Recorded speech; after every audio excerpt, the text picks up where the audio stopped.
Claro que a gente começa falando sobre o Rio de Janeiro, né? Porque depois do tiroteio que matou 3 pessoas na principal via expressa do Rio, representantes da Secretaria da Segurança Pública ou da Segurança Pública do Estado, também do governo federal, eles vão se reunir na semana que vem. Esse encontro para discutir o combate ao crime organizado foi marcado depois da quinta-feira de terror, né? Do caos para quem passava pela Avenida Brasil. Ontem de manhã, a via ficou fechada por quase 2 horas na altura da Cidade Alta, na Zona Norte, por causa de uma operação da Polícia Militar no Complexo de Israel.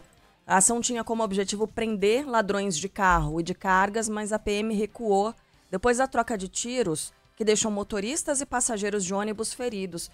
Mas o governador do estado do Rio de Janeiro disse que não foi exatamente uma troca de tiros, mas sim que esses criminosos, esses bandidos que estavam ali dentro da comunidade atiraram deliberadamente contra a população. O governador chamou, inclusive, de ato de terrorismo o que aconteceu no Rio, né, Vinícius Calixto? Exato, Carla. Bom dia para você, bom dia ao Megali, a todos que nos acompanham.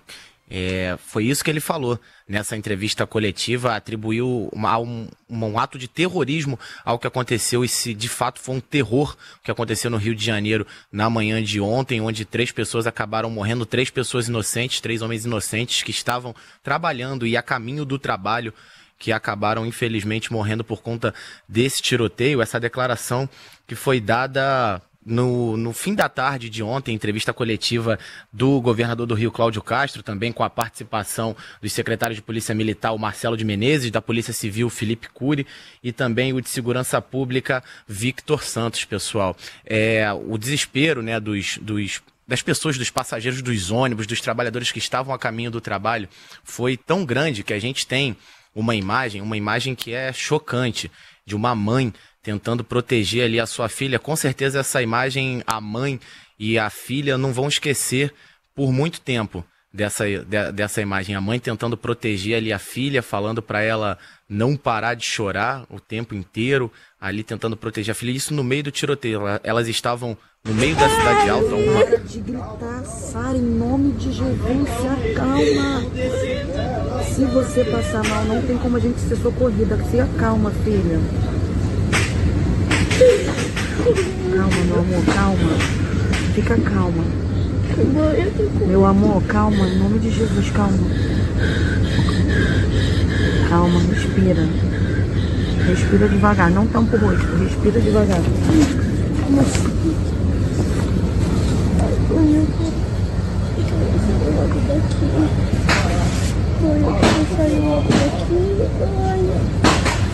Calma, meu amor, em nome de Jesus, calma. Não vai proteger ninguém, Pai. Misericórdia.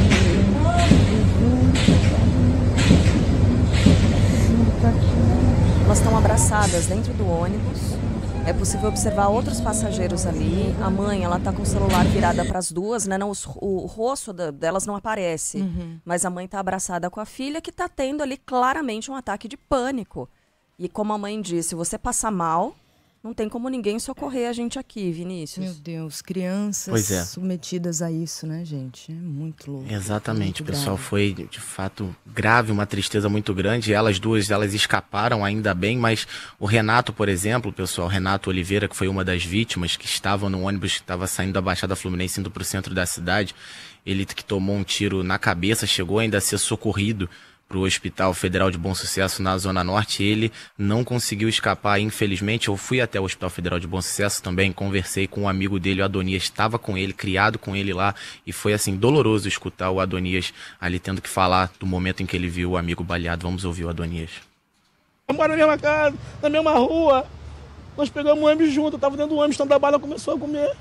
Na Cidade Alta, o Tinguá. O Tinguá. Qual o número, sabe o número? O número, eu não vi o número do ônibus. E aí vocês se abaixaram? Se abaixamos, não deu tempo dele se abaixar, que ele estava dormindo, ele estava cochilando, não deu tempo. Foi muito rápido o tiroteio, quando eu olhei para trás, o sangue já estava saindo da cabeça dele já. Pois é, outra situação também muito complicada. E o governador do Rio, Carla, como você chamou agora há pouco, ele falou, né, que foi um ato de terrorismo, atribuiu totalmente isso, a culpa apenas dos criminosos. Em nenhum momento ele disse que foi uma falha da Polícia Militar, o tipo de operação que aconteceu ontem. Quem falou isso pra gente, inclusive, sobre isso, foi o ex-comandante do Batalhão de Operações Especiais, o veterano da Polícia Militar, o Paulo Storani. Ele falou no Entre Nós de ontem sobre essa ação dos criminosos e que a polícia vai encontrar cada vez mais resistência desse tipo de criminosos aí ao longo das entradas, das incursões. Ele falou com a gente no Entre Nós, vamos ouvi-lo também. Agora, esse modus operandi, lamentavelmente, nós vamos passar a ver daqui para diante. Não é a primeira vez que essa estratégia é adotada, então toda operação policial é possível que nós presenciemos isso, algo semelhante ao que nós vimos na Avenida Brasil. O que os criminosos fazem? Atira na polícia e atira nas pessoas de bem que estão circulando na Avenida Brasil ou nas vias em torno da comunidade. Imediatamente a polícia vai ter que recuar, proteger essas pessoas. Por isso que eu falei, a tendência que nós temos no Rio de Janeiro, diante desse cenário caótico, em razão de uma legislação permissiva, tolerante, condescendente, um judiciário muito afinado em proteger o criminoso com seus direitos, esquecendo o direito do cidadão. Então, aumenta o trabalho da polícia, torna ainda mais complexo aquilo que já está caótico, como eu disse anteriormente. Bom, pois é, e aí imediatamente após, né, essa ação dos criminosos de atirar contra os inocentes ali na Avenida Brasil, a Polícia Militar teve que recuar as tropas, as equipes, e aí o governador do Rio, Cláudio Castro, até falou sobre isso em operações passadas no mesmo lugar, que isso nunca tinha acontecido, e que de acordo com ele, também a resistência foi tão grande dessa vez porque a Polícia Militar estava muito perto do principal alvo dessa operação, que é o Álvaro Malaquias Santa Rosa, conhecido como Peixão, que é o chefe do tráfico das comunidades ali do Complexo de Israel, das 5 comunidades. O governador do Rio, Cláudio Castro, nessa entrevista coletiva de ontem, também falou a respeito das operações passadas e o porquê que dessa vez a retaliação foi tão forte em cima das equipes da Polícia Militar. Porque das últimas 15 vezes que foram feitas, nunca teve uma reação dessa forma. Só desse ano para cá já foram 15 outras operações lá e nunca teve essa resposta bélica desse tamanho. Então a polícia trabalhou com o conhecimento que ela tem. Ela tem o conhecimento de 15 ações que foram feitas lá e que nunca tinha tido uma resposta nesse nível, sobretudo, que a gente tem que falar o seguinte, é uma guerra entre um lado que respeita a lei, respeita as regras, e o outro lado que vai atirar inocente para despistar a polícia. Bom, pessoal, também a gente lembra que nessa coletiva o secretário Victor Santos afirmou que entrou em contato também com o secretário nacional de Segurança Pública, o Mário Luiz Sarrubo, ele que é esperado aqui no Rio de Janeiro na próxima semana. Eles terão uma reunião na próxima semana para discutir justamente um apoio, um reforço federal aqui no Rio de Janeiro para poder controlar, para poder coibir e reprimir esses criminosos aqui do Rio de Janeiro. O governador do Rio, Cláudio Castro, que inclusive reforçou esse pedido aí de um apoio do governo federal para a segurança pública aqui do Rio de Janeiro. A gente lembra que essa operação terminou com 2 granadas apreendidas e um criminoso preso. A gente está numa discussão aqui fora do ar também, viu, Vinícius? Ouvindo aí o que o governador está dizendo, é claro que foi um ato criminoso, até não sei se dá para classificar como terrorismo, mas de colocar a população dessa forma por esses bandidos criminosos que têm que ser capturados, têm que ser julgados, têm que ser presos e não podem conviver, não podem estar ali. Esse é um ponto, óbvio. Outro ponto é, como o governador estava respondendo, a polícia do Rio de Janeiro não sabia que havia essa quantidade de munição, que os bandidos estavam armados dessa forma, porque foi um tiroteio, né? Eles dispararam por muito tempo, dispararam muito contra as pessoas. Será que a inteligência do Rio de Janeiro não tinha conhecimento desse volume de armamento que estava em posse desses criminosos, que eles conseguiriam manter esse tiroteio nesse nível de intensidade por tanto tempo? Né? Então, isso é algo a ser questionado também, mas assim, obviamente que o errado aqui é o criminoso. Para que ninguém venha dizer que a gente está passando pano para bandido, não, de jeito nenhum. Isso não tem discussão. Porque as pessoas vão acabar dizendo, mas... Esses caras têm que ser presos, se eles resistirem à prisão, a polícia tem que partir para o confronto. Agora, nunca é uma boa ideia um confronto em meio à população, com a população servindo como escudo humano. Tem outra solução? Não sei. A gente estava discutindo aqui uma operação de inteligência. A Sheila até falou em que o cara fosse capturado durante uma festa de Natal com a família ou no momento em que descesse para o asfalto. Não sei. Não sei, não sou especialista, sinceramente, mas eu acho que eu posso falar com alguma segurança que qualquer pessoa que olha para o que aconteceu ontem na Avenida Brasil, no Rio de Janeiro, fala, isso não tá certo. Eu tento não me envolver a gente tenta, né? Com não se envolver emocionalmente com as notícias. Tem como, né? Tem muita gente. Às vezes a gente consegue, né? Até para preservar a nossa saúde mental. Então tem gente que estranha isso. A gente tá falando de uma tragédia e 10 minutos depois estamos dando risada com o Simão, porque a gente, graças a Deus, consegue virar essa chave. Senão a gente ia ficar doente. Eu não tô conseguindo fazer isso com esse vídeo da Sara. Criança, né? Eu tenho uma filha mais ou menos dessa idade, eu olho pro pulso dela e vejo aquelas miçanguinhas amarelas, que são miçanguinhas com as quais a minha filha brincava também. Eu trazia para vocês, lembra? Trazia e cobrava, né? R$2 cada uma. Eu vejo a minha filha ali. A minha filha chorando, mesmo chorando por um motivo que me deixa bravo, como uma nota ruim em matemática, por exemplo, é uma facada no meu coração. Chorando por um tiroteio, dizendo ali, mamãe, eu tô com muito medo, eu quero sair daqui. Uma criança jamais deveria... Adultos também não, é óbvio, mas muito menos crianças jamais deveriam ser submetidos a uma situação como essas. É tarde demais? Não tem outro jeito? A gente permitiu que o Rio de Janeiro chegasse a um ponto em que a única maneira de combater o crime é essa. É um tiroteio selvagem, enlouquecedor, assassino, no meio de uma área densamente povoada. É a única maneira? É uma pergunta, tá? Porque se for a única maneira, talvez seja o caso de entregar essas áreas ao crime e tentar conviver. Assim como a gente convive com outros males, com a doença, para essas a gente tem remédio, algumas não tem cura, a gente convive com as tempestades. Não vejo mais solução, Sheila. Triste Rio de Janeiro, se essa triste for a única população. Até porque eles estão lá ainda. Sim. Não é que a gente pagou esse preço para aquela área, para que aquela área fosse pacificada. Nada mudou de ontem para hoje. Nada. Os bandidos continuam lá, fortemente armados. A única coisa que foi alterada é a percepção de segurança de boa parte da população, talvez de toda a população, e 3 famílias destruídas. Exatamente. Não houve nenhum ganho. Nenhum. E aí, quando você pega, né, Megali, a informação que a Carla trouxe, o Vinícius também confirmou, né, que representantes da segurança pública do Estado e do governo federal vão se reunir para tratar desse assunto na semana que vem. Semana que vem.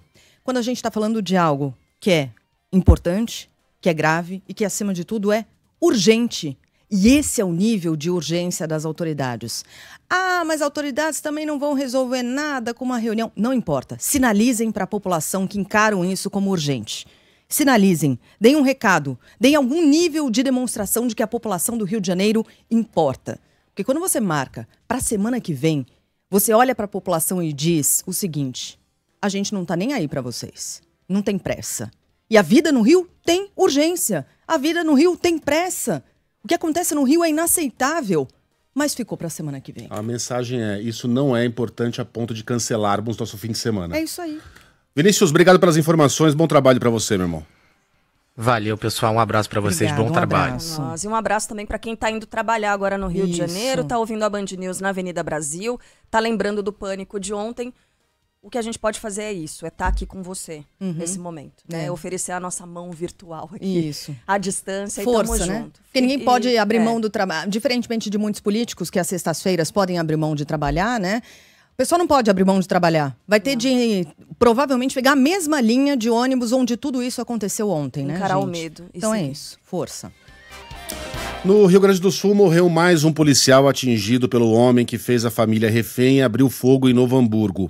Rodrigo Weber Vols, de 31 anos, estava internado na UTI desde que foi baleado por Fernando Cripa, que também matou o pai, o irmão e outro agente. O caminhoneiro tinha o registro de CAC, caçador, atirador e colecionador, e apesar do histórico de esquizofrenia, mantinha 4 armas e centenas de munições em casa. Quem tem as últimas informações é Fabrini Bartz. Bom dia, Fabrini.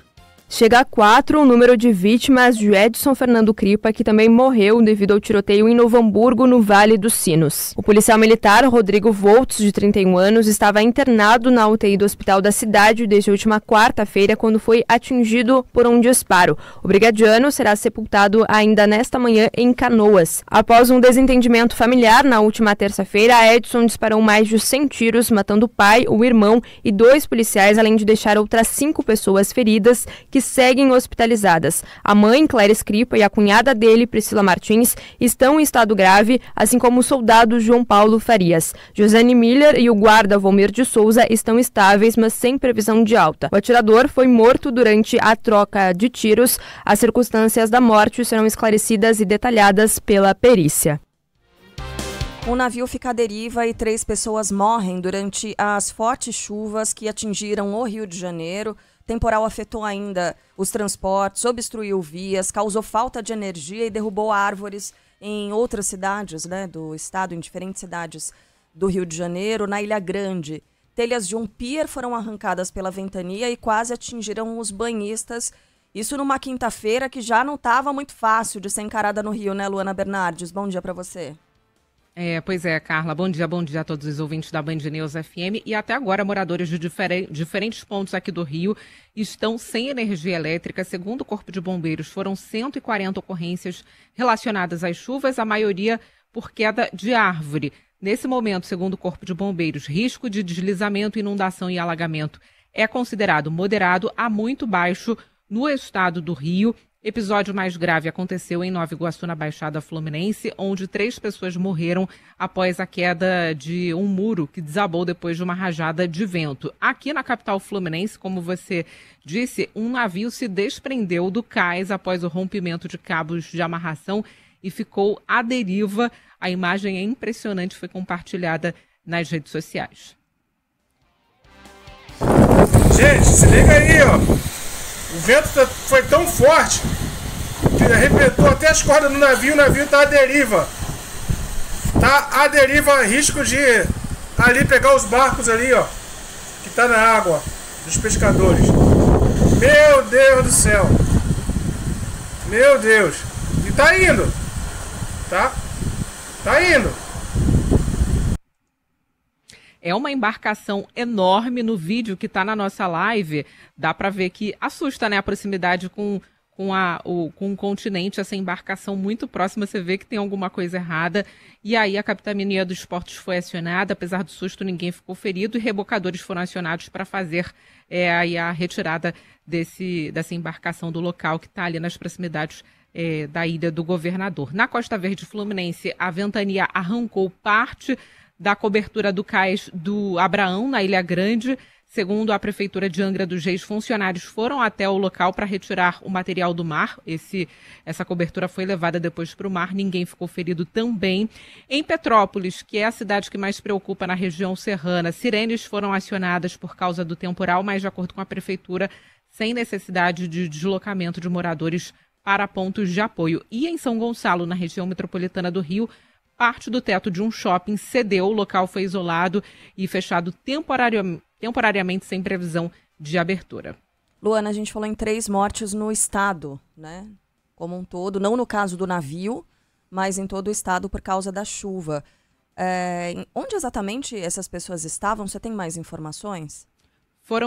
Essas pessoas estavam em Nova Iguaçu, eram funcionários de uma obra da SEDAI, funcionários de uma empresa que presta serviços para a SEDAI, Companhia Estadual de Água e Esgoto aqui do Rio de Janeiro, e eles morreram após a queda de um muro que desabou por causa de uma forte ventania. 3 pessoas morreram, essas mortes foram registradas em Nova Iguaçu, na Baixada Fluminense, que foi uma das cidades mais afetadas, mas as ocorrências foram principalmente por queda de árvore. Essa, claro, a queda desse muro foi a ocorrência mais grave que resultou aí em 3 mortos. Obrigada, Luana. Perguntei sobre essas pessoas porque São Paulo também há 3 desaparecidos, né, Sheila, por causa da chuva. 2 em Campinas, uma em Jandira, informações da Defesa Civil. Aliás, ventou demais. No seu bairro choveu muito? Choveu bastante, uma chuva muito volumosa e por muito tempo, durante a noite e a madrugada. Em casa também, gente. Foi diferente, né, de quarta para quinta? Isso. Que a gente teve aquele pancadão de chuva no fim da tarde. Mas foi mais rápido, né? Foi mais rápido e depois a chuva também foi um pouco menos volumosa, se estendendo por mais tempo. Mas ontem foi bastante, né? Um volume muito grande. E teve muito vento também em algumas cidades, né? Em Avaré, por exemplo, os ventos ultrapassaram 100 km por hora. Por lá há desalojados também, e em todas as cidades em que choveu demais, queda de árvore, alagamento, destelhamento. Em Guarulhos houve um grave acidente ontem à noite, durante a chuva, mais de 30 feridos na Via Dutra. O Ivan Brandão vai trazer todos os detalhes aqui pra gente. Bom dia, Ivan. Bom dia, Sheila. Em 14 cidades aí a gente tem registros de queda de árvores, de pessoas desaparecidas, de destelhamentos. Você falou aí de Avaré, lá são 24 pessoas que estão desalojadas por causa da ventania que passou dos 120 km por hora. E logo mais o Corpo de Bombeiros retoma aí as buscas pelas 2 pessoas que desapareceram em Campinas e por esse motoboy que caiu em um córrego ali no limite entre as cidades de Jandira e Itapevi. Esse caso do motoboy aconteceu anteontem, né? Não foi na chuva de ontem, foi na chuva de anteontem, essa que a Carla citou, que foi um pancadão aí e que durou menos tempo. Segundo a família desse motoboy, que chama-se o Everton da Silva, ele foi empurrado depois de uma discussão com um amigo. E aí o irmão dele tentou pular na água, tentou salvá-lo, não conseguiu. Os vizinhos chegaram a jogar uma corda para ele, mas ele não conseguiu, de fato, sair do córrego e os bombeiros retomam agora de manhã as buscas por ele. Em Campinas, foram 2 pessoas também levadas, arrastadas pela enxurrada.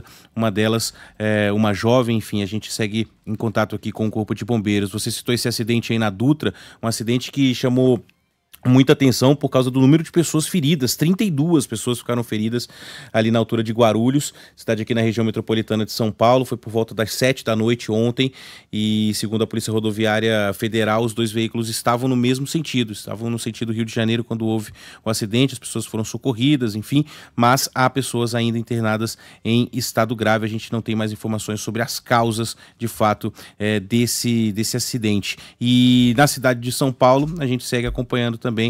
Hoje recebemos muitas mensagens de ouvintes, né, relatando a falta de energia elétrica. Ainda não há um balanço aqui da Enel, a concessionária que é responsável pela distribuição. O que vale é o alerta, né, para as próximas horas, o alerta da Defesa Civil de que o tempo continuará instável, com condições de rajadas de vento ali na casa dos 80 a 100 km por hora. 100 km por hora, a gente está falando aqui do litoral de São Paulo, litoral sul de São Paulo, é o que indicam agora os modelos meteorológicos, né? Então, ao longo da manhã aí, também com a ajuda dos ouvintes da Band News FM, a gente vai atualizando as informações. Roberto Dutra, nosso ouvinte do Rio de Janeiro, está dizendo que está há 15 horas sem energia elétrica. Em NovaIguaçu ele tá. Beijo, Roberto, pra 68 mil pessoas agora em São Paulo. Né? Isso. Unidades, né? Dá bem mais gente do unidades que consumidoras. Bota vezes 3,5 mais ou menos, unidades né? consumidoras são só números, né? As pessoas que estão dentro dessas unidades consumidoras, aí é a gente que olha, a pessoa que tá sentindo, mas a Enel vê só o númerozinho ali. Bom, não acabou não, tá? No Rio Grande do Sul, um ciclone extratropical fez com que ventos superassem os 100 km por hora. Quem tem, 100 mil imóveis sem luz em Santa Catarina. Paula Neyman tem as informações. Bom dia, Paula. Bom dia, Megali, Sheila, Carla e a todos. Exatamente, conforme nós trouxemos ontem a notícia sobre a grande probabilidade desse ciclone na região sul do Brasil, os ventos fortes com chuvas realmente chegaram em mais dos diversos municípios do Rio Grande do Sul e Santa Catarina. Esse ciclone extratropical se formou entre o Uruguai e a região da fronteira e teve impacto em 48 municípios do Rio Grande do Sul. Em algumas cidades, os ventos ultrapassaram a marca dos 100 km por hora, como é o caso de Igrejinha, na Serra, que chegou aos 133 km por hora. Em diversas cidades, árvores caíram, como aqui em Porto Alegre, que houve queda de 44 árvores. Em 28 locais, o trânsito também foi impactado em função dessa queda de árvores, postes e fios também que caíram e também em função das sinaleiras desligadas por falta de energia na cidade. A tempestade também provocou falta de luz em milhares de residências. Contando os diversos municípios atingidos apenas aqui no Rio Grande do Sul, mais de 300 mil pessoas ficaram sem energia elétrica em função dessas chuvas. Em algumas regiões, alguns locais ficaram destelhados, como foi o caso na cidade de Santa Maria, onde o Hospital Casa de Saúde teve seu teto cedido e a UPA 24 horas teve alagamento dentro do local, então seus leitos ficaram alagados. A passagem dessa frente fria também provocou grandes temporais em Santa Catarina. O estado também teve registros de queda de árvores, destelhamentos e quedas de energia nas regiões do Vale do Itajaí, na Serra Catarinense, Oeste, Sul e Norte. Em Blumenau, 3 pessoas ficaram feridas durante a tradicional festa alemã, a Oktoberfest, que está acontecendo agora em outubro. De acordo com o Aclimatempo, essa frente fria que estava mais presente agora na região sul, vai para a região sudeste do Brasil e nesse final de semana o tempo deve ficar mais seco e tranquilo por aqui na região sul. O último alerta de perigo da Defesa Civil aqui do Rio Grande do Sul, ele termina a vigência agora às 9 horas da manhã. Mas a gente consegue perceber aqui em Porto Alegre, quem está nos assistindo pela live, que mesmo que não esteja chovendo nesse momento, há bastante vento. Eu estava, inclusive, bem no meio do vento ali, o meu equipamento caiu umas 3 vezes, mas só pelo meu cabelo dá pra ver que, que o tempo tá ruim. Ventando muito. Tá difícil segurar o cabelo, hein, Paula? Mas é legal, é uma boa ilustração, né, de como é que tá Porto Alegre agora. Eu tô vendo as pessoas passando de regatinha, mas... Short, gente. Não tá frio, né? É só o vento mesmo. Olha, é que é gaúcho, né? E gaúcho tem que estar 0 graus pra pessoa ficar um casaquinho. Mas verdade, né? Tá 18 graus agora, não tá muito frio não, é só o vento mesmo que deixa uma sensação fresquinha, mas frio não tá. 18 graus não é pra regatinha. Lá é. Diferentes padrões. Olha, deixa eu mandar um abraço aqui pro Marcelo Naranjo, ele tá reclamando. Falou, pô, meia hora de jornal, vocês só falaram de desgraça, cara, só tragédia. Então, tem criança no carro, Marcelo... Quiséramos nós poder escolher as notícias, viu? Pois é. Mas são essas. O critério não é se ela é positiva ou negativa, né? A gente queria estar falando aqui, Brasil ex-campeão mundial, inflação caiu, mas... Corinthians ganhou. Nem isso. Entendeu? Pra você ver, olha o que a gente vai usar pra suavizar o noticiário. Vamos Beijo, lá. Paula. Beijo, até. Quase 34 milhões de eleitores voltam às urnas no próximo domingo para a escolha de prefeitos e vice-prefeitos no segundo turno. A disputa acontece em 51 municípios, incluindo aí 15 capitais, entre elas São Paulo, Curitiba, BH, Fortaleza, Manaus, Porto Alegre e João Pessoa. E assim como no primeiro turno, a votação ocorre entre 8 da manhã e 5 da tarde, apenas pelo horário de Brasília. E claro, você já sabe tudo com cobertura completa aqui da Band News FM. Nossos repórteres desde cedinho acompanhando a abertura ali dos trabalhos, voto do eleitor, dia dos candidatos, voto dos candidatos, e a partir das 5 horas da tarde estaremos por aqui. Carla Bigato, Luiz Megali e eu, acompanhando os números, as apurações, as definições, trazendo também análise do novo cenário brasileiro. Estaremos também com Eduardo Oineg, com a Mônica Bergamo, com o Fernando Schiller, até às 8h30. Quando então assume os microfones por aqui, Reinaldo Azevedo com o É da Coisa, edição especial de eleição, e na sequência às 10 horas da noite tem um canal livre, também especial de eleição na tela da Band, com transmissão simultânea da Band News FM. E de volta à tristeza. Começa logo mais, essa doeu, hein? Começa logo mais às 9h30 da manhã na Assembleia Legislativa de São Paulo, o velório do ex-lutador de boxe Maguila. Uma das maiores estrelas do esporte brasileiro, ele morreu ontem, aos 66 anos, no ABC Paulista. Maguila fazia muito tempo sofria de encefalopatia traumática crônica, uma doença que tem os mesmos sintomas do Alzheimer e é causada por repetidos golpes na cabeça. É uma condição comum entre ex-boxeadores e não tem cura. Foram 17 anos de carreira para o ajudante de pedreiro José Adilson Rodrigues dos Santos, ou apenas Maguila, que acumulou façanhas sobre os ringues do mundo. Crianças, nós acordávamos de madrugada para ver as lutas do Mike Tyson e do Maguila. Quando o Maguila lutava lá em Las Vegas, quando ele pegava uns gringos, a gente acordava de madrugada ou nem dormia para acompanhar o grande Maguila. Durante toda a trajetória foram 85 lutas do sergipano de Aracaju, sendo 77 vitórias e 61 por nocaute. Quando ele pegava, era difícil de... Ele não era muito rápido, ele não tinha tanta técnica, mas quando ele pegava o soco em cheio... Luva de pedreiro. O cara não ficava em pé. Vários desses combates, quase todos, foram narrados aqui na Band por Luciano do Vale. Maguila! Ganhou Maguila! Ganhou Maguila! Foi Luciano do Vale que apostou em Maguila, ao conseguir que ele aprendesse com o mesmo treinador do Muhammad Ali. O pugilista foi o primeiro campeão mundial de boxe na categoria peso pesado em 1995. Algumas lutas entraram para a história, como os duelos contra os americanos George Foreman e Evander Holyfield. A gente ficou assustado na luta com o Holyfield. O Maguila caiu de um jeito ali que pareceu que era muito grave. Ele foi nocauteado pelo Holyfield. E a história do nosso campeão inspirou outros campeões como Popó. Maguila, para mim, sempre foi uma referência de superação. Nordestino, sergipano. O Maguila uma vez lutou com o cinturão do mundo hispano. Estava assistindo em casa, começando boxe. Olhei para esse cinturão e falei, um dia eu vou ter esse cinturão, um dia eu vou ser campeão desse cinturão. O biógrafo de Maguila, Fernando Tucori, destaca uma das maiores conquistas do pugilista durante os anos 80. O Maguila chegou em segundo lugar do ranking mundial dos pesos pesados do Conselho Mundial de Boxe, coisa que nenhum outro pugilista chegou a fazer, nenhum outro pugilista peso pesado chegou a fazer em nenhum outro momento da história.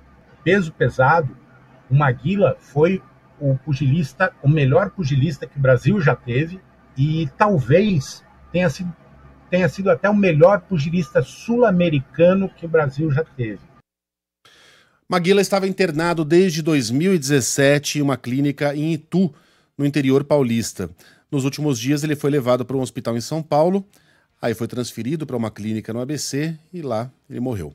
O pugilista deixa a esposa e 3 filhos e vários, milhares, milhões de brasileiros, grandes fãs, órfãos. Eu me coloco aqui entre eles. Grande Maguila que tenha ido em paz.